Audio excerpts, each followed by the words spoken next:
Good evening, Scott here, known as Cantaloupe to some online, and I'm bringing a video to you on a subject that's interesting to me. It might be of interest to you or someone you know, and that is ceremony in romance, with emphasis on the romantic ceremony that sometimes precedes a meeting or date, especially in certain cultures, certain arranged, meetings that happen. Not so much in modern times here where I'm located, but traditionally in other places and throughout history.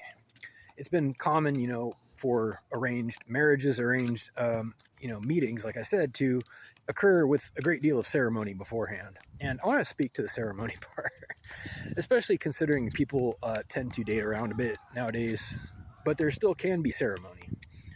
And the thing is, when meetings are called for, such as, first date kind of thing, to get to know somebody, it's important to not forget that there's a get to know the person that's happening, right? And the ceremony, if it drags on too long, if it's a lot of pressure, a lot of preamble and pomp and circumstance, and then there's a meeting, sometimes people don't get along so well, especially if it's not meant to be a marriage, which is common now.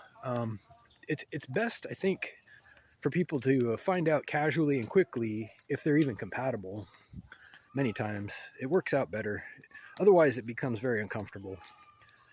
People aren't all compatible, and that's okay. They don't need to be. Not everybody needs to get along romantically or otherwise.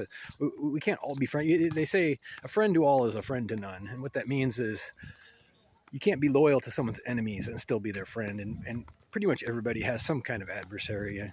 Even the Dalai Lama probably has some adversaries, even if he doesn't know it. If he doesn't realize it, there's someone who doesn't like him. You know what I mean? Maybe that's a bad example. Gandhi, okay. I bet Gandhi also had some naysayers. In any case, most of us have people that if somebody were friends with them or allies, they wouldn't be easy to get along with. It would be a conflict of interest. It's called a conflict of interest. So anyway, point is that getting to know somebody quickly and doing that cursory interview, whether it's for a job or a date or whatever, it helps to be what's the word? Not efficient, but I think the word I'm looking for is humane, for lack of a better word. Humane, and it doesn't fit perfectly, but you know what I mean, where you're being compassionate to yourself and the other person by ending what could be uncomfortable and embarrassing for both people very quickly as possible.